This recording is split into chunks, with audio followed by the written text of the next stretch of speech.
We begin this story at a port late at night, where a group of men dressed in suits surrounded a man who sat against a wall. That man was breathing heavily, with wounds that bled through his shirt. This man right here is called Park Kong-tae, who was struggling with the immense pain of his wounds. One of the other men, with a scar across his mouth, tells Kong-tae that he was going to give him some time to smoke his last cigarette. As he flicks his lighter open to light his final cigarette, Kong-tae thanks him. As he lets out a puff, the scar-mouthed man tells the bald guy beside him to send his brother off easily in one shot. And so, the bald man kneeled beside Kong-tae with a knife in his hand, calling him brother before telling him that he was sorry. Kong-tae spits out his final cigarette, telling him that he knew that he was just doing what he was told. He then thought about how his life had been full of anger and despair, and yet, he was still attached to it. Boxing was everything to him. He had everything: height, punching power, and star quality. In high school, he was even called a promising prospect in the boxing world. But he couldn't ignore the provocations that came his way because he couldn't control his young blood, and so a metal bat meets a human hand. The result is the human hand losing as it turns all bloodied and broken. Kong-tae was told that he could never box again, and he was shut down. He started to think that there must have been other ways. He might have been able to make a comeback. At the very least, there was a way to make a living as a boxer. But he knew that it was useless to regret it now, and then the knife went deep into his body, as he gritted his teeth hard from the pain. He thought, what if I had the chance, even just once more, I want to do boxing one more time? Those were his final thoughts as his eyes finally closed for the last time in this life. Voices started to be heard, asking for someone named Kalli to wake up as they wondered if he was dead now. So they decided to run away just as Kong-tae wondered who they were talking about. We now turn to a thin, small, blonde boy, lying on the ground with blood spilled as a group of kids run away from him. The blonde kid's eyes were lifeless, before they opened widely, regaining the fire of life within. He suddenly stands up in a rush, looking at his trembling hands. Kong-tae thought for sure that he had died when he was stabbed. Looking at his current body, he wonders who this is. This is Kalli. A few days later, a man stood in front of a group, telling them that the losers of the match would go to the mine while those that won would stay here, in this August boxing apprentice school. He warns them that if they didn't want to go to the mine, then they should train like they were going to die. So he tells them to listen carefully since he was going to assign them into pairs now. This man is called Nixer and he was an instructor. He then assigns the partners, starting from Torres and Mirrors, Kizo and Damien, Johnny and Caesar, your mom and me, and finally, Slit and Kalli. He informs them that the pairs called now will have a match in a week. The ones who appeared stronger began to laugh, knowing clearly who the winner was going to be, while the weaker ones wondered if the instructor was telling them to die. Kalli could see his intention in calling the inferiors and the superiors to fight one another. The mine is a dangerous place where many people still die from accidents or lung disease in the 21st century. The environment they were in was even worse than that, so Kalli knew that he must avoid going to the mine at all costs. But then a voice calls out to him, causing him to jump. Nixer tells him to follow him as he had something for him to do separately. The others were unhappy with this as they thought that Kalli was getting special treatment even though he couldn't even keep up with training.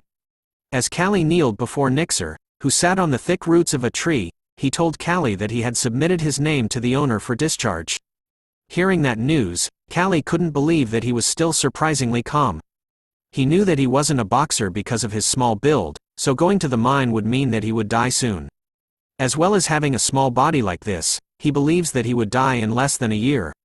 Nixer continues to tell him that he had recommended the owner to sell him to a different master, but Kalli shakes his head in refusal, telling Nixer that he was going to the match in a week. Are you really Kalli? Asked Nixer with a shaken expression on his face, as he knew that the usual Kalli would just cry and cry already. With a fighting aura surrounding him and fierce eyes, he tells Nixer that he was definitely going to become a boxer. Nixer smiles, telling him that he wouldn't say anything more, but reminded him that he could come here anytime if he changes his mind. And so their meeting ends, as Kalli leaves while thinking about Nixer's question about him really being Kalli. He knew that he wasn't. Until recently, he was a gangster named Park Kong-tae who lived on Earth. But now, he has a new life, a second chance as a boy named Kalli. Which meant that he had the opportunity to do boxing again. But this body, it's a frail body with weak bones and insufficient stamina. His growth spurt was late and his punches are weak. In addition, it seems that Kalli has been subjected to a lot of bullying. It must have been because of this frail body that it wasn't seen. But as he wonders why he had gotten a second chance with this body, someone calls out to him. Looking at this group, he knew that the beating was going to start again. Bang! A powerful right hook was sent smashing into Kalli's face. As the big boy continues to beat the shit out of Kalli, he tells the others that he had never liked him, due to the fact that the instructor took him in as an exception. And that he was bragging about his father being a champion. As he continued to whack our boy, another one of them was sitting by the tree, thinking that Kalli was pathetic. But the big boy was surprised to see him still standing, as usually he would have been beaten to a pulp by now. As he struggled to stand from the beating, Kalli wondered how pathetic the owner of this body was. The big boy continues to taunt our little man, telling him that he was only going to see his face for a week. But our boy insulted him back, saying it was the big boy who was the one going to be dragged to the mine. He easily snaps, cursing at Kalli before taking a massive swing at him. Looking at that gigantic fist coming, he knew that with this body, it would be impossible to take it head-on. As his eyes reflected the image of the mighty fist, he started to think about what he should do. But then something happened. The fist began to slow down, showing step by step where it was going. Kalli's eyes had awakened the Sharingan, allowing him to narrowly dodge the impact of the fist. Even he was alarmed to see that he had dodged it. The boy who sat by the tree noticed it as well. The big boy takes another swing at him, but Kalli realizes that what he saw just now wasn't an illusion. It was clear to him now, the trajectory of the fist. His eyes now gave him the power to slip and slide past the big boy's fist, allowing Kalli to move in closer every time he dodged the fist before preparing his own fist. Towards the place where the guard is down, Kalli had finally landed an attack of his own onto the big boy's body, much to the surprise of everyone who was watching. But no luck, as the big boy grabs onto his shirt, showing that he was angry for being surprised by nothing. Kalli could only stare at the fist this time without dodging. And so, he was left beaten and defeated by the group of bullies. As he laid on the ground, he couldn't stop himself from laughing out loud. He grips his fist hard into the ground, asking himself about why he didn't notice it until now. The thing that is just as important as body weight in boxing: eye-hand coordination and reflexes. The hand-eye coordination that can see each grain of sand that falls and follows its movements. And the reflexes that dodge all the punches. He recalled that he had a pretty good boxing corner in his previous life, which meant that he knew that he wasn't going to the mine this time. With his fist hardened with confidence, Kalli knew that he was going to survive. 20 years ago, it was the rising revolt of the armored gladiators. It was a tough situation that even regular troops could hardly cope with. The kingdom, which had barely suppressed the rebellion, later abolished the slave gladiator system. And that is how the fighters were born. The fight of destroying an opponent with only fists gave the audience pleasure. And that was what Kalli had found out about fighters in this world. But as he joined in the morning exercise of running, he knew that his current body made it easier for him to get destroyed. One of the other fighters, concerned about him, told him if he was exhausted that he could run slowly, but Kalli insisted that he was fine, even though he was coughing madly. As he struggled with the run, he knew that he had to do everything to survive because, in this place, if you don't have the strength, you won't survive. Finally, the run came to an end. As he struggled to find his way, Kalli thought about how weak this body is and that his previous body could run better even when he was drinking alcohol and smoking. Nixer spotted him from the sides, noticing that the kid who always falls behind was now in the middle of the pack. He thought, if Kalli had been like this before, then they wouldn't have let him go, making him wonder what happened to him. And then he overheard two other fighters talking about Kalli running with all his might today, and they also mentioned that he was acting strange after his head had gotten hurt. Nixer then asks them about it, much to their surprise, as they turn around. This was when Nixer found out that Kalli had been beaten by another group. The two fighters informed him that the group had beaten him even harder, to the point that they thought he was dead because he was bleeding everywhere, from his head to his nose. Hearing about this incident, Nixer started to think that a brush with death was what changed Kalli, so he decided to wait and see a little longer.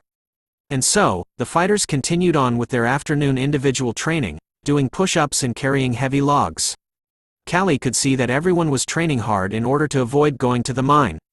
So he decided to practice his punches on a dummy, knowing that he had to work as hard as them too. But as he continued to strike the dummy, he realized that the training wasn't effective. Recalling the moment he punched the big boy's stomach, made him realize that it was impossible to give the opponent great damage with this body. The jaw, he needed to aim for a crucial place like the jaw. Since the jaw was the only one to do great damage because it would shake the skull. So Kalli thought of a new plan, to hit and make them fall. All he needed to do now was just to aim perfectly for the jaw. But a senior fighter appears, asking him about what he was doing right now. Kalli tells him that he was in the middle of training, but the senior wanted to know why he wasn't training like the guys in their training camp. Kalli asks him why they couldn't train in a different style like what they did in their training camp. The senior, pissed off by his reply, calls Kalli a cheeky bastard, telling him that they were fighters before he was even born and that there was nothing good in ignoring veterans. In this place, boxing is of the slugger type. It's the same as a heavyweight fight in Kalli's world. He used to train with that style but knew that the regular training wouldn't help his body. As the senior tells our boy to repeat the log training over and over again, a hand appears on his shoulder, telling him to wait a minute. Nixer appears, asking Kalli if he was training based on what he learned from his father. Our boy simply nodded in agreement, so Nixer told him that he could use that style in their training camp since it was a champion-style training, so there was something to learn from it. As Nixer looks at Kalli, he knows that Kavorin was a champion, but wasn't a boxer. Making him wonder if he had taught Kalli any other training methods. Still, he was impressed as he knew that Kalli had changed after that. Looking at him, he feels that Kalli was different. As the sun begins to set, Kalli rests against a tree, looking worn out and tired. He thought that he couldn't handle the training because he was weak, but then his stomach growled loudly, making him want to eat something sweet. And so he looked up and could see that the tree he was sitting against was an apple tree. After climbing and biting into an apple, Kalli regained his energy, feeling more alive than ever. But a voice asks him about what he was doing up there, startling him. He looked down and could see a red-haired noble lady staring right at him. He struggled to answer back to her, so she simply told him to pick an apple for her and come down, as she wanted to eat one too. So he obeys her request and hands an apple over to her. As she takes a bite out of it, she tells him, "Good job," before asking him if he was a slave from the training camp. But before he could say anything, she warned him that this was a noble family garden and that if he got caught, he would be punished. Kalli was stunned to hear this as he really didn't know about it, thinking that if he got hurt, then he couldn't compete. Seeing his reaction, the noble lady figured that Kalli didn't even know who she was. So she introduces herself as Azalea Aegist. She tells him that her father is Baron Gadolf Aegist, his master.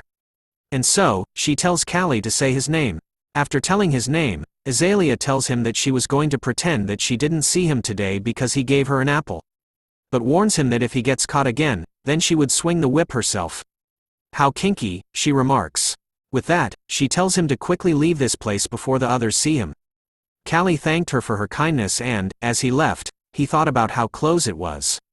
Looking at his back, Azalea could see that he was small and looked weak for a boxing slave. But as she gazes at the apple he gave her, she couldn't help but think of his name. So Kalli returns to training the next day, throwing a few punches into the air while practicing his footwork as well. The big boy that beat him the other day could see that he had changed and that he was attracting everyone's attention with his unheard of training. He even remembered that Kalli was able to strike him once before, so if he continues like this, it would be the end for him. Out of frustration, the big boy throws his log onto the ground angrily, asking his friend if the instructors were coming. The friend tells him that the master had called for them and left. Upon hearing that, Slit thought that it was right for him to show Kalli who his boss was right now. So he decides to start with his annoying face, hoping to smash Kalli onto the ground. But, much to his surprise, our boy manages to dodge his sneaky attack. Twisting his foot on the ground, and with his fist primed for action, Kalli returns a swift uppercut to Slit's chin but stops his fist just inches away from the chin. Kalli immediately apologizes to Slit, explaining to him that he was so focused that he didn't notice that he was beside him. So he asks him if he had hit his face. Slit tells him that he was fine. "That's a relief," said Kalli as he gave Slit the biggest bombastic side eye, telling him that he shouldn't get hurt before the match. Absolute Giga Chad vibes. His words and the crazy look in his eyes cause Slit to tremble and sweat profusely. And so, our boy happily tells him that he was going back to what he was doing, leaving Slit unable to respond back at all. Kalli knew that he was a bastard since his time in the organization, where he saw his share of guys like him. Those who try to act tough by making others look weak, he crushed them all. As Torres squats with a heavy load, he thought that it wasn't a coincidence. So he approaches Slit, telling him that he looked pale and worried, but Slit immediately shouts at Torres, telling him that he wasn't worried at all. Just that he was lucky to have Kalli as his opponent. But Torres tells him that it was true that Kalli had changed. As usually, he would whine and annoy them to the point that they beat him up for it. But lately, Torres himself could see the look of determination in his eyes. So he warns Slit not to be careless and let his guard down. Those words hurt Slit, as he couldn't believe that even Torres was paying attention to Kalli. Seeing his reaction, Torres gave him a slap of encouragement, telling Slit not to worry and to send the trash to the mine. Regaining his confidence, Slit happily tells Torres that's what he was going to do. The instructors were now gathered in Gadolf's mansion. The nobleman could see that the preparations for the match were going well as Nixer tells him that they've even started living in the training facility. It turns out the nobleman is Gadolf. He could see on the list that the name Torres was written as the promising one, so he asks how he is. Nixer tells him that Torres has a good balance of strength and agility and is also aggressive and skilled. He also mentions that he had a good eye and could overcome his weaknesses, so he had the potential to aim for the champion title. Gadolf was glad to hear that as he tells Nixer that there was something he wanted him to do. Gadolf reveals that the training center's reputation has been declining, and that they've been struggling financially and had to send half of the slaves to the mines due to a lack of funds. So Gadolf wanted to invite the commoners as spectators to raise some money, as he knew that the commoners must have missed watching the boxers fight too. And so he asks Nixer if he could give them a show worth watching. He nods his head in agreement but thinks of his master as a dumbass. He knew that the reason why the training center's reputation fell in the first place was because of Gadolf's greed. Gadolf August Baron has been running the training center for 15 years. For the first 5 years, he was able to maintain it with the boxers he inherited from his ancestors. But for the next 10 years, he forced them to fight too much, and they died out. The August territory was also barren and had little farmland, and so he kept his family running with the training center's income, but now, that's not enough either. Nixer could only think that if only Gadolf hadn't sent the young boxers to the Kingdom Boxing Tournament 2 years ago. He recalls a past memory of some happy boxers, telling him that they would definitely win, but only ended up as a badly beaten and bloody mess. The memory made him angry, as he knew that the training center would have a chance to rise again, if Gadolf never did that. Just then, Azalea tells her father that she wanted to watch the match too. Her father was surprised to hear this as he knew that she hated it before because it was barbaric. But Azalea tells him that sometimes, barbaric things were okay too. But Nixer was afraid that it might be too stimulating for the young miss. But she simply tells him that stimulating means fun. Gadolf laughs at her reply while she thought about how she wasn't usually interested in fights like those, but this time she wanted to see something for herself. About how well Kalli would fight. Now, it is the day of the fight. An arena was set up in the middle, surrounded by stands filled with spectators. As Kalli wraps his hand in bandages and heads out into the arena, he thinks about how the time has come. A fist is raised high into the air, followed by the cheers and support of the spectators. It turns out to be Torres. He says it was easy after beating his opponent black and blue. Gadolf, watching from the high stands, tells Nixer that it was a great fight and that he should raise Torres well to make him a champion in a year. The instructor then announces the last fight of the day. It was between Slit and Kalli. As Azalea waved her fan in the air, she couldn't help but notice that everyone was big and muscular except for the kid named Kalli, making her wonder if he thought he could become a fighter with that small body. Nixer tells her that for a fighter, physique is an absolute necessity as it is directly related to strength, but also there were other ways. As Kalli stood in his fighting stance, Slit tells him to surrender now because he knew that by the end of this fight, Kalli wouldn't be in good health. But our boy doesn't back down. He tells Slit that if his ability to talk was as good as his fighting, then he would have already become a champion. But deep inside, Kalli knew that there wasn't a place he could hit him. The most serious thing here is the difference in physique. He also knew that hitting his torso with his fist wouldn't do any good damage, so all he needed to do was punch his jaw. To do that, he needed two things. Just as Slit starts the fight with a powerful straight punch, which Kalli manages to dodge, the first thing he needed was to make Slit's upper body bend down, like right now. And so, he continued to dodge each and every one of Slit's punches, to the point that the spectators were upset with him, shouting at him not to run away. Slit was extremely tired by now as he breathed heavily. After being provoked by the crowd, he had almost lost all his stamina, and yet, when looking at Kalli, he appeared to be fine. As Slit unleashes another powerful punch at Kalli, he knew why he was fine. he made Slit keep attacking him, which was why he had almost lost all of his stamina quicker than Kalli, who was just avoiding his attack. Now the second thing he needed was for Slit to lose his guard, just as he did right now with his body wide open. Kalli intended to go for the kill, to hit the jaw right at this moment. But as he went in, Slit managed to grab a hold of his shoulder, which Kalli calls cheating as another attack came by his right side. Slit's punch manages to land this time onto the side of Kalli's body, cracking the ribs of the poor boy and causing him to shout in pain. As he fell to the ground while looking at the crowd, he wondered if everyone knew that Slit was cheating since he grabbed him with all his fingers and not just his gloves. The instructor then began to count down to 0 just as Kalli thought that this would never happen. With a painful expression on his face, he wonders what he should do. As the countdown started to reach 0, he pushed himself to stand up right at this moment. He finally stands, thinking about how many ribs were broken, but he knew that that wasn't the problem right now. As the instructor asks him if he could fight, he knew that he had to survive now after dying once already. As he sees that Kalli was standing, Slit tells him that he was going to regret it. With his ribs broken now, Kalli couldn't move freely anymore. Seeing Slit attack once again, he thought that this was the worst. But now that everything's like this, he was going to do everything. So he headbutts Slit's punch while screaming with all his might. The headbutt works as Slit withdraws his fist due to the surprise of the pain, which Kalli sees, taking the chance to attack him right now. Slit sees this and attempts to land another blow, but Kalli dodges it easily. With his eyes filled with rage and determination, Kalli knew now the chance was his to take. Finally, our boy's fist was able to hit Slit right on his chin. But as he staggered backward from Kalli's hit, he smiled, asking Kalli if he thought that it would only take one of his punches to kill him. But the moment those words left his mouth, his eyes went white as he fell backward, falling flat onto the ground. The crowd didn't even cheer upon seeing this, as they were confused about what was going on as the referee started the countdown. Slit was still unconscious as the referee almost reached 0. After 10 seconds, the referee waves the red flag, announcing to everyone that the winner is Kalli. The crowd couldn't believe that the skinny boy was the winner, calling it crazy. Upon hearing the announcement, Kalli knew that he was alive now. With a smile on his face and his fist raised high into the air, he vowed not to let his second life go in vain. A week later, the slave traders came, and half of the apprentices were sent to the mine.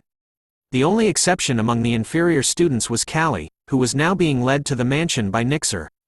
Now there were only a little over 10 people left in the training ground, and the training center was quiet. At the August mansion, Nixer tells Kalli that the shackles he had on would be released once he returned to the training center. Looking around the August mansion, Kalli thought about how it was his first time here. Nixer then asks him about how his body is. Kalli tells him that it was fine but wanted to know why the young lady had called for him. He tells our boy that she was interested in him after his last match. We are now in Azalea's room, where she greeted Kalli with a smile, as he bowed to her with respect. She tells Nixer to stay outside the room for a while. She then tells Kalli to sit, but he refuses, so she tosses him an apple to eat so that they could talk. She continued to watch him with a curious look as he ate the apple furiously. Azalea then tells him that she called him here because she had something to ask since slaves had no right to refuse. Looking at her right now, Kalli thought of her as someone who is hard to read. As she points her finger at him, she tells him about how amazing he was in the last match, as he did well with his thin arms and with that one-shot punch to the chin. But she mentions that her father thought that it was all because of luck and coincidence. As he hears this from her, he couldn't help but think that she was smart and quick, and that her father was right about Slit's punch being a coincidence. So he tells her about how he shook Slit's head, much to her surprise. He reveals to her that if you hit the chin accurately with your fist, then the head would shake, causing you to lose control of your body temporarily. But of course, this only applies when the impact is enough. Azalea thinks about what he said and summarizes that Kalli had simply aimed and attacked during the match. Which brings a smile to her face, so she tells him that she was looking forward to his future moves, and that she wanted him to keep winning to become a professional boxer. Since if he becomes a champion, then he might become a free person. With that, Nixer and Kalli left the August mansion and returned to the training center. As he removed the shackles on his arms, Kalli couldn't help but think of being a free person. During the afternoon training session, Torres was thinking about freedom as he squats a heavy log on his back. He was determined to achieve his goal of freedom. He recalls a past memory of himself, back when he was just 14 years old. An instructor tells him that he was going to be strong enough. Which was why this instructor had brought him over from being a farmhand, as he believes that Torres had a natural physique and fighting spirit, which will allow him to become a champion and a free person. Too bad our main character is here, he thinks. But as he threw the heavy log onto the ground, he thought about how he hated bastards like Kalli who do pathetic things every day without a goal. But suddenly, he noticed that he had changed, beating Slit and surviving, which made Torres realize that you may never know what will happen in the world. Someone then approaches him, asking him if he thought that Kalli had been acting up, so they wanted to teach him a lesson. The stranger also reminds Torres that Kalli was the one to send Slit to the mine. So he offers Torres a chance to go beat up Kalli. This insect-looking bastard was called Kiji, nicknamed the Mantis. Torres instantly rejects the Mantis, telling him that he didn't care anymore, which Mantis found boring. He thought about how Kalli wants to change himself, so he didn't want to bother him since he was just annoyed with his begging in the first place. We now turn to our little blonde boy, who flexes his arms and body, allowing him to feel that his ribs had been completely healed now. He could also see that he had gained some muscle after starting his exercises as he recovered. But then a tall shadow casts over him, stating that it had been a while since Kalli had come out to the training ground. As he looked at the figure, Kalli was wondering when this figure would show up. It turns out to be Mantis. He asks Kalli if it was fun to win easily. But our boy brushes him away, telling Mantis that it would be troublesome if he got hurt. But Mantis wasn't backing down as he told Kalli not to be scared as he was going to go easy on him. No, said Kalli with a crazed look on his face. He repeats his previous words, that it would be troublesome if he got hurt. Those words finally made Mantis snap as he shouted at Kalli, "You bastard," while taking a swing at him. Kalli easily dodges the first attack by moving backward, but as Mantis tries to land a left punch, Kalli takes the chance to launch an uppercut strike, which lands directly onto Mantis's chin, similar to how Slit took it. As Mantis's eyes turned white from the hit, Kalli believes that Mantis thought that he had won through pure luck. But Kalli knew that these bastards were the ones that were complacent. A body that has a tall height and overwhelming reach, it's like facing someone with a spear. Long jabs and punches that don't allow any approach. Hence, long reach is absolutely advantageous. But the Mantis has large movements and a bent swing, unable to take advantage of his own reach. And so, he was simply just a big punching bag to Kalli. But he also knew that he couldn't give him any breaks, so he continued to whack the shit out of him in order to keep the pressure on. But Mantis' friends appeared behind Kalli with a surprise attack. He manages to dodge the surprise attack but couldn't believe that all three of them were coming at him. He could also see that Mantis had recovered as the other two stood guard against him. Mantis then tells our boy to not get cocky with the punch he got by chance. Kalli taunts him in return, saying he was pushing him with numbers because he was at a disadvantage. Those words were right as Mantis tells him to shut up while swinging another big punch at him. But one of his friends manages to land a knee kick onto the back of Kalli, who knew that these bastards would ignore others and bully them in order to maintain their self-esteem. As he fell onto the ground and looked up at them kicking the shit out of him, he could see his past self, making him realize that he wasn't much different from them. "I can't stand it anymore," said Torres as he came back. He tells Mantis and his gang that if they were going to ambush Kalli, do it from the start. He was angry at them for looking like fools when it was supposed to be a one-on-one fight. Mantis was confused by his words, asking Torres about whose side he was on. Torres tells him that he wasn't on anyone's side but was just annoyed by the bastard who got beaten by Kalli and was acting up. "I didn't get beaten," shouted Mantis angrily, as he tells Torres that he simply had his guard down for a moment. So Torres tells him to fight one-on-one as he was willing to be the referee. Mantis agrees but hesitates as he sees Kalli slowly standing up, but fear overwhelms Mantis as Kalli unleashes a predator-like aura around his body, letting Mantis know that he is the prey this time. As Mantis throws another pathetic punch at Kalli, who dodges it with ease once again, he tells Mantis that his punch was slow, and that it'll be strange if he couldn't dodge it. Boom, boom, boom, went Kalli as he unleashes a mad flurry of punches onto Mantis's body, none of which he could block at all. But Mantis was still able to throw a punch as he told Kalli to shut up. Our boy simply bobs and weaves through the punches, telling Mantis that he was wasting movements as well. "You're only showing your weakness," said Kalli as he swings right at Mantis's face, landing his punch right onto his chin once again. This time, Mantis definitely felt the punch as he staggered before falling flat on his face in front of everyone. Looking at Kalli, Torres sees him as an experienced fighter since Kalli's father was a champion. He thought of him having some of that talent. Kalli then calls out to him, asking him about why he had helped. Torres acts all cool, saying that he didn't need to explain that to someone like him, and that he should get lost now. After all, there were no more guys who picked on Kalli blatantly. They implicitly acknowledged that Kalli was one of the boxing apprentices. At the August Mansion guest reception room, Gadolf tells someone not to worry and to proceed with the match as usual, much to the shock of Nixer, who sees someone smiling. He immediately enters the room, reminding Gadolf that he had told him to refuse the match as they only had apprentice boxers on their side. But Gadolf was angry, asking Nixer if he could stand it. So he tells him that Dormon didn't have any proper boxers, so they might win if he does well. Nixer reveals that there were two ways. One was to prepare the best members and fight, or send out a sacrificial lamb for the next round. Gadolf angrily orders him to pick the best three and come, as he wanted to see Baron Dormon lose his temper.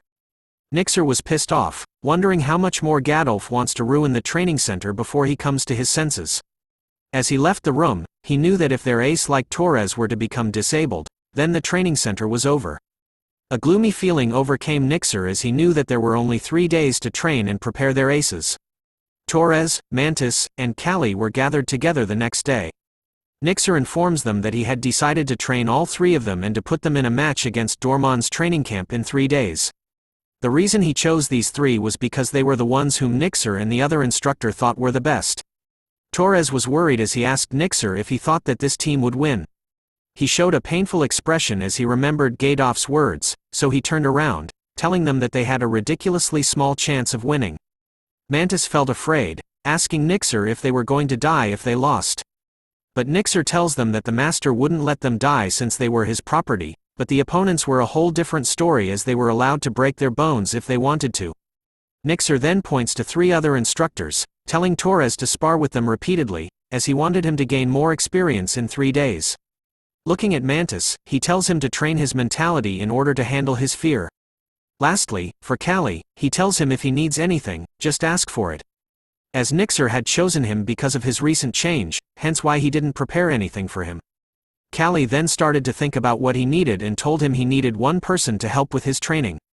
We now turn to Torres being punched in the face. His opponent was an instructor, telling him to not hold back. He warns him that his opponents were going to be experienced fighters. But he reminded him that they were human too. No matter how strong they are, when you hit them, they will fall. He even tells him to act like the winner even if his legs were shaking and when he was about to collapse. Torres needed to make his opponent feel as if he was an immortal human being. But as the instructor tells him to take a break and continue later, something catches his eye. He sees Kalli training alone against the walls, making him wonder what he was doing in this training field. We are introduced to Valkyrie, a laborer, who is asking Kalli if he was crazy for wanting him to throw the thing in his hand. "Just do it," shouted Kalli. Feeling like he had no choice, Valkyrie did as he was told and threw the stone right at him, which Kalli managed to dodge. Hit or miss, that is one of the keys of modern boxing. Kalli knew that no matter how hard he trained in 3 days, there was no way it would make him grow muscles. Using footwork and weaving in order to train his reflexes. That was the most important weapon for him right now. As he catches the final stone in his hand, Kalli tells him that it was good and that's all for today. Sharpening body reflexes, that was also training for boxers. As we turn to the dorms where the fighters slept, an argument breaks out as they shout angrily at one another. Kalli was inside the room and was confused about what was going on. One of the fighters was holding a knife made out of stone, saying that he wouldn't forgive Dormon with a pissed-off look on his face. Kalli then asks Mantis about what was going on, but he too didn't know what was happening. Kalli knew that he knew, so he forced Mantis to tell the truth. Mantis revealed to him that the fighters from Dormon training camp had just come by. They had started to beat them mercilessly because they were angry about the match. But there were no hard injuries, only bruises, so it was hard for the instructors to handle. Mantis only felt fear after seeing that, as he knew that they were going to be completely defeated. The fighter with the stone knife shouted angrily, "Dormon, those sons of bitches. I'll kill you," but Nixer appears at the doorway, asking them about what they were doing. He looks at them with an angry face, asking if they were stupid. He then slaps the fighter holding the stone knife, telling the others that if they lose, that was it. Reminding them that they had lost in the first place, which made them clench their fists in anger. But he tells them to become stronger than Dormon's fighters from now on. This was when Kalli realized that after training and living with them, he had developed a bond with them. Starting from now, the fight wouldn't only be an event for the citizens but also the fight for Gadolf's pride. This was the battle between two training camps. 3 days later, at the August Estate Arena, the stands were buzzing with people, which meant that half of the estate's people must have come. Nixer is seen giving herbal tea to Torres, Mantis, and Kalli, telling them that it would relax them and give them strength. He reminds them to raise 2 fingers high if they were going to lose, since it's better to have your pride hurt than to become a cripple. He then tells them the order in which they were going in. First was Mantis, second was Torres, last was Kalli. Mantis immediately spits out the herbal tea, which surprises Kalli. Mantis was wondering why he was first as Nixer brings him out, telling him to do well and come back. But before he left, Kalli walked up to him, giving him a piece of advice. "Don't let the opponent get close to you. Got it?" said Kalli with a serious look on his face. Mantis was annoyed with Kalli's advice as he shouts back at him angrily, telling our boy that he had to come close in order to hit him. As he entered the arena, Mantis was feeling afraid, even though the crowd was cheering him on, even telling him to win while others wondered if he was an apprentice due to his impressive height. And so, the announcer calls in the opponent, a warrior with 14 wins from Dormon Training Center. The boxer called Ba, who had scars on his head that looked like horns while giving off an incredibly strong aura. As he approaches Mantis, he tells him that having long arms and legs doesn't necessarily make him strong. Hearing from his opponent, Mantis began to shake even more due to fear. Torres sees this and spits, telling Kalli that Mantis was acting totally stiff, while Kalli was concerned about what was going to happen. We now turn to the 3 nobles watching the match. Dormon mentions that Mantis was tall but still a kid as he asks Gadolf if it was true. This man is Baron Joshua Dormon. Hearing his words annoys Gadolf as he replies that the match hasn't even started yet, but inside his mind, he curses at Nixer as he wants him to send someone who can win. And so, the referee announces the start of the match. Ba immediately goes rushing in, striking towards Mantis, who screams at each of his punches while Ba was simply smiling. The crowd grew angry upon seeing the pathetic state that Mantis was in, asking him if he was a man. Mantis was still running away, thinking that the crowd was talking too much shit. But Ba appears with a crazy look in his eyes, asking Mantis about how long he was planning on running away. Mantis sees that his fist was coming for his head, so he immediately crosses his arms to protect it from the hit. But it turns out that Ba was aiming for his body the entire time as he manages to slip past Mantis's defense, landing a blow so powerful that it causes Mantis to spit out his saliva and snot. Pathetic. Mantis, Ba couldn't believe that he had fallen for such a trick. And then he lands another blow, straight onto his face. The others could only shout at him with concern before seeing that Mantis had fallen onto the ground. The crowd was angry at him for losing so easily, so they yelled at him to get up. As he laid on the ground, Mantis wondered how he could win as the referee started the countdown. He thought about giving up at first, but then he notices the pissed-off bombastic side-eye look that Gadolf was giving him. Ba thought that he had won, but something behind him drew his attention. Mantis had stood up, although he was struggling to stand. He knew that if he lost without even throwing a punch, then he would be kicked out of the training center. Ba was excited to see that Mantis was still standing, asking him if he still had the will to fight. "Shut up, I'm a boxer too," shouted Mantis angrily at Ba. He then tells himself to calm down in order to do as the instructor said. He recalls a memory from when Nixer was asking him if it was true that Kalli had beaten him. As Mantis tells him that it was true, Nixer questions him on whether he thought about why he lost. So he tells him that he hasn't thought about it yet. Nixer tells him that although he didn't see the match personally, he knew that Mantis had the advantageous condition as a boxer. With a big height, long arms, and legs, it was obvious to Nixer that Mantis didn't use them well. He continues to tell him that he must have lost his cool and gotten impatient, which allowed for Kalli to easily get close. He reminded him that if he does this in the upcoming match as well, he was going to lose for sure. As Mantis lets out a deep breath, he thinks about Nixer's words. Always be calm, don't be afraid, don't let him get close. Intercept the attacking opponent. So he follows those words exactly, resulting in him unleashing a powerful green aura as he punches Ba straight into his face. Ba was alarmed to see this as he was pushed back by the impact of the punch, while the others were happy to see this.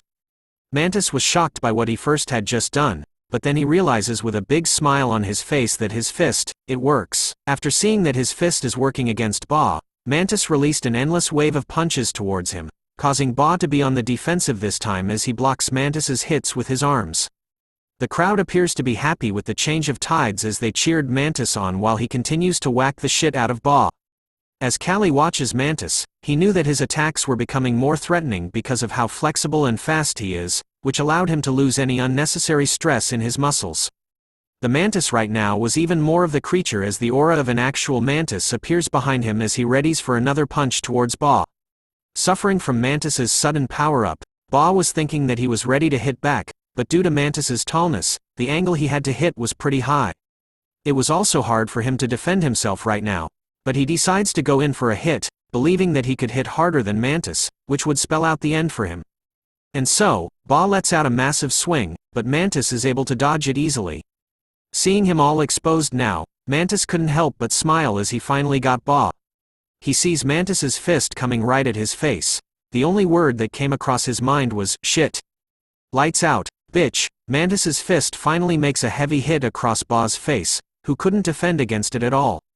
The result was him being flung back as he fell to the ground with his eyes all turned white. Mantis suddenly turns around due to the sudden cheers from the crowd. He decides to look at Nixer first to see his expression about his match. Nixer proudly shows his face to Mantis, giving him the nod of approval as he smiles. With this, Mantis screams out, "I win," loudly as tears of joy rained down his face while the crowd continued to go wild. Gadolf was now a happy drunk as he pointed out the fact that his apprentice had won. His loud laughter was embarrassing for Azalea, who covered her face while her father laughed. Meanwhile, Dormon was pissed off as he trembled with anger while holding onto his wine glass. He then tells Gadolf that they had 2 fighters left. With a wave of his hand, Gadolf grabs the attention of Valkyrie, ordering him to tell something to Nixer. With a drunk joyful face, he says these words, "You'll die if you lose the fight as the loser will be sent to the mine." And so, Valkyrie repeated the same words to Nixer, who was anxious about them. He turns around to Kalli and Torres, asking them if they heard it, but just in case, he tells them that their master was drunk right now. So Nixer was willing to persuade him later on, reminding the boys to surrender immediately if they felt like they were in danger. "No need," said Torres as he stood up. With a confident look on his face, he tells Nixer that he was going to win. Kalli looked up and could see that his eyes were full of spirit. But he was worried about the guy named Molga, as he thought that this man was on a different level than Ba. Soon enough, Torres and Molga faced off against one another as they entered the ring. Molga gave a piece of advice to Torres, telling him to surrender if he didn't want to get hurt as he knew for himself that he was different from Ba. But Torres simply smiles and cracks his neck, telling Molga to not say anything and just fight. The moment the referee announces the start of the fight, both fighters immediately went in for the killing punch as they each took a massive swing towards one another. The crowd went silent, and so did Kalli, as what happened next left everyone speechless with their mouths wide open. Torres manages to land his punch onto Molga's face while receiving one right in the center of his own face. Blood began to spill onto the ring's floor as Molga managed to land another punch, sending Torres flying backward. But he stops himself and prepares to dish out another punch of his own. Molga sees this coming and prepares for another punch himself. The 2 fighters manage to land a deadly blow onto each other's head at the same time. Their crazy fight that just started was enough to gain the respect of the crowd as they cheered even louder than before. As Torres pushes the blood out from inside his nose, he asks Molga about how many punches he had given him, while thinking that he had to act like a winner even if he was going to fall down. Molga didn't give him an answer. Instead, he was aware that Torres was used to dealing with other active fighters, but he still wouldn't let him win. But as he swings another punch towards him, Torres notices that something was off with the way Molga was punching him this time. Bang! Went Molga's elbow strike as it landed perfectly onto Torres's head. With even more blood dripping onto the floor, due to the cut on his head, Torres calls out Molga, telling him that if he uses his elbow, it would be cheating. But Molga brushes it off, saying it was an accident that happens often during matches. He also thought that it would be good for Torres to learn something good. As Torres wipes the blood off his head, he looks right at Molga, with a face that says that our boy intends on killing the man right in front of him. 18 people, that was how many people had collapsed against this cheating douchebag's hands. Although he had failed to become an A-class fighter, he was still proud to be a veteran. But as he fought Torres, who was unleashing a powerful strike back, which managed to land on his chin just as the image of an enraged boar is seen, Mulga wonders why this apprentice wasn't going down. The crowd cheers Torres on as they could see him as someone who was no different from a wild boar. As Kalli watched the fight, he could see that Torres was barbaric but also incredibly strong. The level of fight between Mulga and Torres was on a whole other level.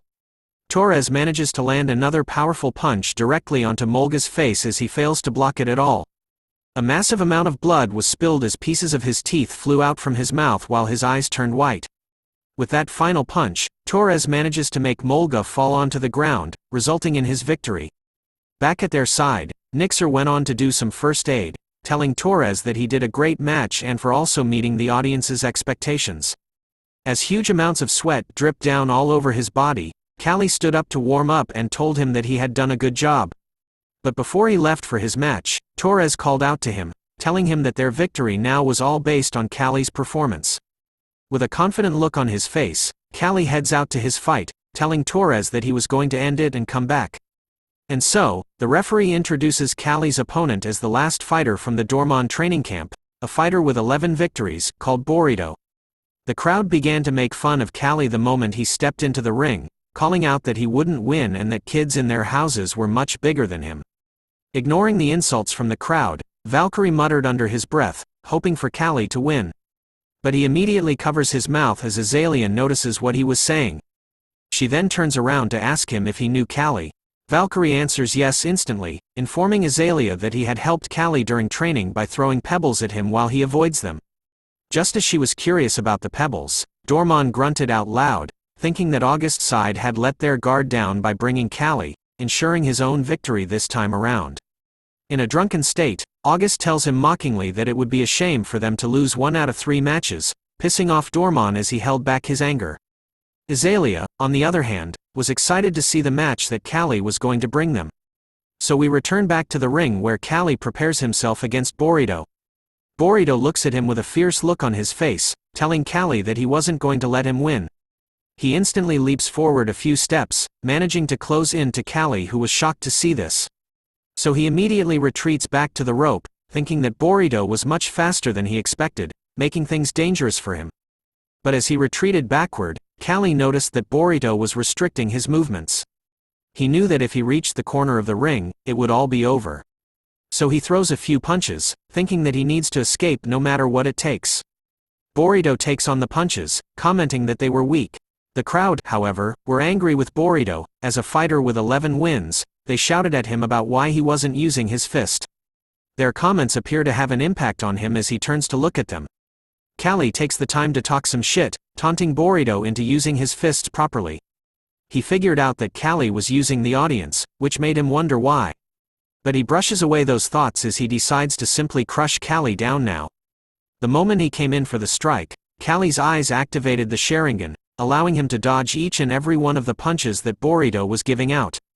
The way he dodged and moved left the crowd shocked as their mouths were left wide open. Even Burrito was starting to question if Kalli was really just an apprentice, as the senses he was showing were really sharpened. Dormon could only slam his fist against his chair, cursing at Burrito and questioning why he couldn't land a single hit onto Kalli. As he continues on to curse out loud, Azalea sees this and smiles, knowing that Kalli was different from your average apprentice fighter.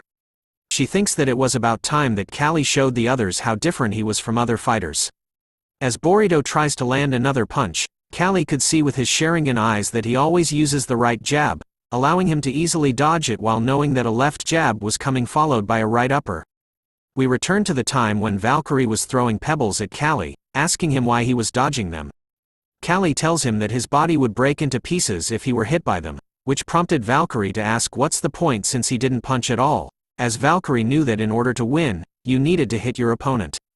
So Kalli simply tells him, avoid it while waiting for the perfect time, which left Valkyrie wondering about what he meant by that. We return to the fight where Kalli was still just dodging with a plan in mind. He was actually watching his opponent's movement and analyzing their pattern. He could see that Burrito prepares his foot for a step, and moves his upper body for a punch. After analyzing his shoulder, chest, and waist, Kalli knew when he was getting ready to attack. But as he clearly sees the attack coming with his Sharingan eyes, Kalli wasn't sure about whether his fragile body could bear the hit or not. But as he recalls his past life experience as Kong Tae, he knew that combined with his body sense, it would allow him to win. So as he dodges Burrito's attack once again, this time, our boy was able to land a massive and powerful punch right on. Kalli's attack was working now as Burrito definitely felt the power behind the punches as it caused him to bleed heavily from his nose. But Kalli's strikes didn't end there, he even went on to strike Burrito's chin. People from the crowd to Nixer and even the nobles were stunned to see that Kalli was capable of hitting Burrito's chin twice in a row. Valkyrie now finally understood what Kalli told him as they trained together. He realized that Kalli actually did as he said as Burrito dropped to his knees. Staring at the ground with a bloodied nose, Burrito wonders how this could have happened. Kalli, on the other hand, was begging in his mind for Burrito to give up, as he realized that he couldn't use his right hand anymore as cracks were seen on his fingers. But then, Burrito lets out a fierce roar as he slams his fist against the ground. As he wiped the blood off his face, he stood up. Much to the horror of Kalli, who immediately went into a defensive stance. As Burrito looks at him, he tells Kalli that he was a rat and that he was going to crush him. It turns out that he had a nasty surprise waiting for Kalli as he held onto sand from the ground. So this douchebag decides to start the fight again by throwing sand directly into Kalli's eyes, causing him to close them as he grunts in pain. Burrito smiles at his reaction, knowing that no matter how fast he is, the moment he couldn't see spelled the end for him. Azalea was the first to shout out loud that what Burrito did was cheating. But Dormon assures her that it was Kalli's fault for not being careful, stating that it was natural when you fall to get some sand in your hand. As Kalli tried his best to remove as much sand as possible from his eyes, he knew that he couldn't get used to the way boxers fought here. As he slowly opened his eyes even though they hurt, a figure appeared in his blurred vision. Burrito manages to punch him right in the face this time, sending Kalli flying backward and onto the ground. But it seems like Burrito was still suffering from Kalli's previous attacks as he held onto his face, giving enough time for Kalli to stand right back up. The two fighters were now far apart from one another, both at opposing corners of the ring. Burrito rushes in first, shouting out loud that this is the end as he heads towards Kalli, whose eyes were still closed. He reminded himself to stay calm. His mind began to visualize where Burrito is, as he knew that the analysis of him was already done. So he follows along with what he knows, that Burrito always starts with the right jab. By just using his brain, Kalli was able to dodge Burrito's attack and counterattack with his own, resulting in Burrito's nose being bloodied once again as Kalli struck the same spot again and again. As he finally falls flat on his back, the crowd goes wild with their cheers for Kalli, who raises his arm in victory. He couldn't help but scream out as Azalea watches him with a new look in her eyes. She was in awe of our little fighter as he realized that the reason he was here was to feel this sensation once again. "This punk!" shouted Nixer as he grabs onto Kalli's head with a big smile on his face. He couldn't believe that they had actually won the battle. And so, Dormon, whose pride had fallen, left the territory quickly. Gadolf, who felt immense joy over beating Dormon, decided to give the three fighter boys 3 whole pigs as a reward. 2 months later, the harvest season has arrived. "Shit!" shouted someone as a crate of potatoes was dropped onto the ground. It turns out to be Mantis, who was feeling pissed off as he questions whether they were fighters or farmers. Kalli arrives behind him soon enough, telling him that he was complaining too much. He tells Mantis to think of what they're doing as strength training. "Wow, looks like our boy buffed up during the past 2 months. As Kalli places the crate of potatoes onto a wagon, a pair of farmers appear, telling him that he had done a good job and to take some potatoes with him. As Mantis and Kalli ate the potato, the farmer asked them if they were going to the harvest festival of Duke Westley. Mantis tells them that they weren't, as they were only apprentices, but would be going next year. The farmer was disappointed to hear that as they wanted to see more of their matches again. As Kalli waves the farmers goodbye, he turns to ask Mantis about what they were going to do at the harvest festival. His question made Mantis ask him if he was stupid. He informs him that the highlight of the harvest festival is boxing, and that their master is one of the Duke's relatives. Right now, Dormon has the upper hand as August and he were both competing under the Duke's sponsorship. Kalli tried to fake that he knew all the thoughts, just as Mantis questions if he had hit his head hard before. Ignoring the stupid question, Kalli looks back at the mansion, thinking that it's been a year. We turn to the August mansion's reception room where Nixer was showing signs of fear as he tells August to give him 1 more year. He informs him that even though the last match was well prepared, they won merely due to luck. August tells him that a letter came from the Duke's house. Even August was feeling scared as he reveals that the Duke must have heard that they won the last match. He even wanted to give Nixer more time, but the Duke wants to see the 3 apprentice fighters. As he places down the letter, August thinks about refusing. But Nixer knew that the Duke was one of the 5 dukes in the kingdom, so they couldn't possibly refuse. August tells him that they will depart for the Duke's house with an escort the day after tomorrow, so Nixer needs to get ready by then. He also tells him that the 3 boys were now official boxers. He informs him that he needed to stamp them with a mark. Ouch! That same mark now shows itself on a shoulder, freshly printed. Kalli could still feel that it was sore, but as he looked at it, he didn't mind it as long as he could box. The 3 fighters were tied together, following closely beside a carriage as everyone else rode on horses or carriages. A voice came out from the carriage, congratulating Kalli for becoming an official boxer. It turns out to be Azalea, who thanks our boy as it allowed her to walk side by side with the nobles. Kalli asks her if she was talking about him. She tells him she was, and so he thanks her for the compliment. The moment she peeks her head out of the carriage window, Mantis and Torres were blushing after looking at her. She continues to tell Kalli that he had changed a lot, showing the results from the training at the Harvest Festival. Mantis couldn't help himself as he whispers into Kalli's ears about how pretty Azalea is from her red hair and thick lips. He tells Kalli that you can tell from afar that she was a beauty. Kalli starts to recall past memories of her and agrees with Mantis that she is pretty. But Torres steps in, warning Mantis to watch his mouth or else he would die by Master's hand. Mantis decided to ignore Torres's warning, and continued to talk to Kalli about Azalea, while Torres was raging and giving him a bombastic side-eye from the back. Night soon arrives as someone announces that they would be taking a break before leaving again. The 3 fighters were busy scratching themselves due to bugs, wondering why they had to go around the mountain. Kalli tells them that it was because the bridge collapsed due to the rainstorm. As Gadolf turns to leave the carriage, he tells Azalea that she should sleep first, as the sun sets quickly in the mountains. He walks towards a soldier on a horse, telling him that they would leave early tomorrow in the morning. But the soldier warned him that there would be bandits rampant as it was the harvest season now. Just as Gadolf tells the soldier that the bandits were why he hired them, something catches Kalli's attention. He could see with his Sharingan eyes that there were multiple figures hidden in the bushes behind Gadolf and the soldier. He quickly tells Gadolf that there was something in the bushes and that they should leave now. But just as Gadolf was asking Kalli about where he was going, an arrow was sent flying directly into the soldier's face that was right next to him. More arrows appear to be shot as the soldiers gathered together to defend against them in order to protect the Baron. Nixer was quick to move to the bushes, telling the 3 fighters to follow him. But as Kalli turns around to see, he notices that the arrow shower has stopped. Instead, a huge group of bandits wielding weapons appeared. Kalli tells Nixer that they didn't have enough soldiers and suggests that he unlocks their chains so they could fight with him. The other 2 fighters agree with him. Nixer took a moment to think about it as he stared at the keys in his hand.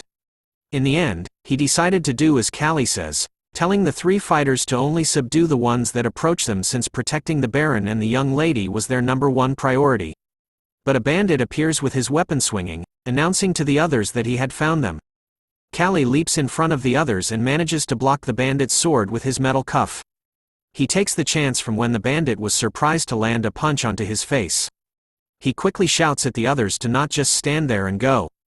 Torres and Mantis soon regain their composure, wrapping their arms with the chains and calling Kalli a bastard who was not your ordinary guy. Kalli moves on quickly and decides that he needs to find Gadolf and Azalea. He spots Gadolf who was being protected by soldiers and was glad to see that he was safe. Gadolf shouts out loud that Azalea was still in the carriage, much to Kalli's surprise. As he raced against time to reach the carriage, Kalli could see that one of the bandits was already approaching it. He shouts at the bandit to stop, but he simply gives back a sinister smile to Kalli. Before taking a swing at our boy, who manages to block it thanks to the metal chains and cuffs on his arms. But as he fell onto the ground, Kalli could definitely feel the strong power from the bandit. The bandit soon rips open the doors of the carriage, much to the horror of Azalea, whose screams Kalli could hear. The bandit soon comes out of the carriage, carrying Azalea in his arm.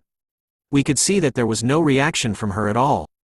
Kalli could only scream out her name as he spots the bandit, who immediately makes a mad dash somewhere else while carrying her. Gadolf shouts at Kalli, wondering what he was doing. Kalli decides to chase after the bandit, telling Gadolf that he would be back in a bit. As he chased after the bandit, they soon reached a cliff where the waters were running rampant down below. Kalli was finally able to catch up to the bandit, who stopped in his tracks in silence. He places Azalea softly onto the ground before speaking, telling Kalli that he looks like a slave. With his sword drawn and a creepy smile on his face, he asks Kalli if he would join them. But our boy refuses, saying what's the point since he was aiming a weapon right at him. Kalli also knew that he would end up doing nothing more than banditry if he joined them. So the bandit decides to kill Kalli after being rejected by him, stating that this was the end of his story. Kalli notices the way he was moving, making him realize that perhaps this bandit was a gladiator. As the bandit charges forward with his sword raised high in the air, he tells Kalli that he was a gladiator with 42 wins. Seeing the incoming attack, Kalli knew that it was impossible for him to fight this bandit head-on, so he was split between fighting him or doing something else. And so, by dodging the first strike, our boy decides to do something else, which was to pass through him, much to the surprise of the bandit. Kalli immediately grabs onto Azalea, telling the bandit that he was sorry that he had no intention of fighting before leaping into the rampant waters below, with Azalea in his arms. The bandit could only watch from the cliff as Kalli and Azalea made a huge impact upon entering the waters. Kalli's voice could be heard as he gave her CPR until she was finally breathing. Azalea then slowly opens her eyes before being jolted awake by something. Seeing her reaction, Kalli couldn't help but smile while asking her if she was okay. Later on, he explains to her about what had happened with the bandits in the group. She thinks deeply and could recall that the one-eyed bandit struck her unconscious. While Kalli was impressed by the fact that he had to use the camouflage techniques he learned in the military here. Azalea then asks him to light a fire at least, but Kalli tells her that it was not possible since all the trees were moist and also, making a fire might get them caught. But then Kalli notices the intense trembling that Azalea was experiencing, making him think that her body temperature must have dropped a lot because of her wet clothes. So he advises her to take off her clothes or else she will get a cold.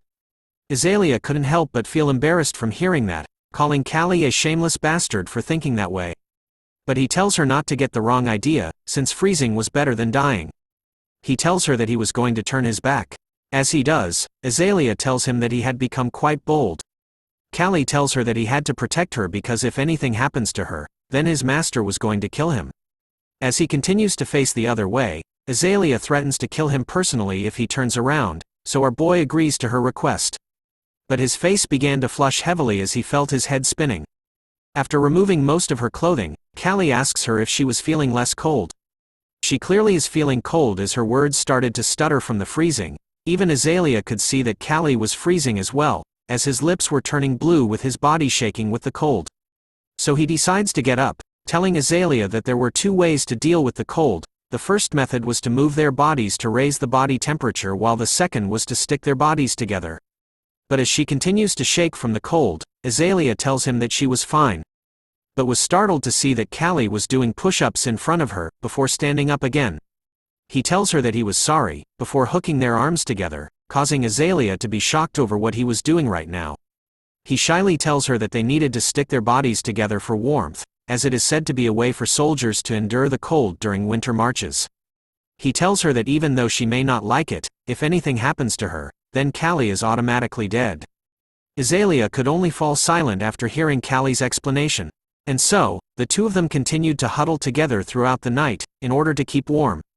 The day soon arrived. Kalli and Azalea were now traveling through the forest. Kalli turns to ask her if she could walk, but Azalea responds all tough, asking him if he would carry her if she couldn't. But then her stomach growled loud enough for Kalli to hear, making her feel all embarrassed. She immediately shouts at him, explaining that she hasn't had anything to eat since last night. But he ignores her words, as he spots a small river in front of them. Soon enough, Kalli manages to catch a fish and proceeds to cut it open. As he ate the fish, he handed a small piece over to her, but Azalea was disgusted by it at first. The moment she took her first bite, she was surprised over how good it was. They then traveled along the river. Kalli tells her that they would be able to rejoin the group if they head upstream, but Azalea was worried that they might meet the bandits first. Kalli tells her that they could only leave it up to their luck, which she finds irresponsible. He continues to tell her that he was doing his best, and that he was simply wishing her luck. Looking at our boy, Azalea couldn't help but feel at ease whenever she was near him. Realizing that the more she knew about Kalli, the more mysterious he became. Riz overflowing. The one-eyed bandit is now seen sitting on top of a pile of dead soldiers, talking about how he wanted to secure the ransom but couldn't because of a little bastard called Kalli. His face was filled with rage as he vows to kill him if he ever sees him again. But then, the sounds of branches snapping catch his attention. He quickly ducks behind some bushes, before opening a gap to show that Kalli and Azalea were walking past him. He could only think of this as a heaven-like opportunity. He spoke out loud to them, saying the following words: "They say even tigers will come if you tell them to," which was enough to startle both of them at once. "It's really nice to meet you," said the one-eyed bandit as he comes out from the bushes to face them once again. As Kalli tells Azalea to get behind him, the bandit wonders if he was planning on fighting without even a measly weapon. He tells Kalli that he was going to kill him and then take the special prize. But before he sells her, he wants to do something else as he licks his lips, causing Azalea to shudder with fear. "In your dreams, asshole, who said I'm gonna let you take her?" said Kalli as he prepared himself, while thinking that the chains he had on had been washed away by the river when he fell, making defending impossible against the bandit. With a mad look in his remaining eye and a shine to the tip of his sword, the bandit decides to cut Kalli down first. So he begins to swing at our boy, who manages to narrowly dodge the strike as it cuts pieces of his hair and clothes off. The bandit could only exclaim out loud that he was fast, but wonders for how long he can avoid these strikes of his. And so, Kalli continues to dodge the sword, bobbing and weaving, even bending backward. But the bandit does something new as he twirls his entire body, before landing a powerful kick onto Kalli, sending him flying backward as he falls to the ground. As he lay on the ground, Azalea shouted at him to watch out. He opens his eyes to see the tip of the bandit's sword just inches away from his own eye. He immediately turns away, causing the sword to hit the ground instead. As he got back on his feet, he knew that the sword has high killing power and long range, but this was something he already knew about. After all, he did face off against a boxer who has long arms, just like a sword. Knowing about guns and knives as well, Kalli knew that in order to win with your bare hands, you had no choice but to move forward. So this time, instead of backing away, Kalli charges in towards the bandit. The bandit was happy to see this as he thought that Kalli was sticking out his neck to be sliced by him. But Azalea knew that the bandit was wrong at this moment because Kalli managed to sidestep his strike before taking a swing at his body this time. Landing a powerful blow that impacted the bandit's side head-on.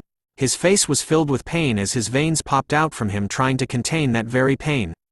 So he decides to take it to the final end, swinging his sword widely this time across Kalli's face, who couldn't dodge the strike completely as it cuts his nose across. Kalli activates the Sharingan, knowing that what he needs now is the courage to face the blade.